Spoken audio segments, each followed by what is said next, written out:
This morning, we have been remembering the music icon, the legend, the sound of the 80s. Prince, the 57-year-old musician, was found dead yesterday in his home in Minneapolis, just outside of Paisley Park. And we're taking a look at some of Prince's most memorable performances this morning. And who could forget when Prince performed Creep at Coachella? Do you guys remember this? 2008.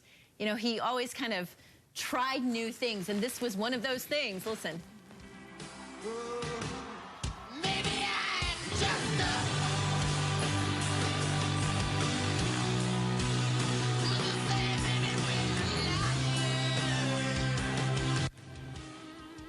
Interesting.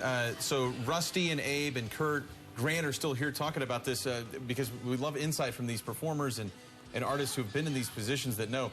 He was so innovative, I think, was probably more so than anything else, right? His hallmark. I mean, he was really known for never being satisfied. He was a perfectionist. Yeah. And people don't know this, but Sheila E., who played with him, has Utah connections, and she would come here all the time. And I remember talking to her here, what's it like? What's it like to work with Prince? And she said after a concert, they'd have a 3-hour concert. He would spend 2 more hours saying, guys, you played that wrong. You didn't do this right. We need to do this better. Wow. Really? Absolute perfectionist, yeah. I didn't know she had Utah roots. Yeah. He, of course, wrote Glamorous Life for Sheila E. That's right, yeah. Back in the day. You couldn't define him with just, you know, a sentence like you can with a lot of artists. Obviously, he produced his own stuff, wrote a lot of his own stuff, but just about every album, right, was some different direction, totally different sounds, really innovative. He played a lot of his instruments on every album, right?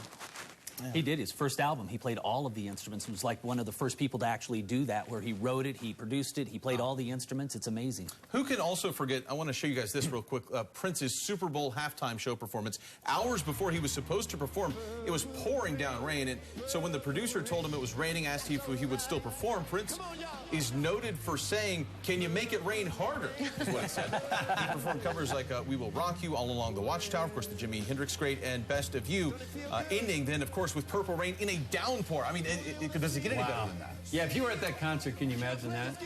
Super Bowl halftime show. I mean, hundreds of millions of people watching, right? I remember when he sang with Beyonce on the Grammys, and supposedly he scripted the whole thing in 24 hours, and that was very memorable.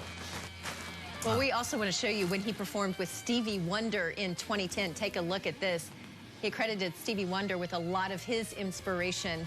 And the Today Show leads with the death of Prince right now.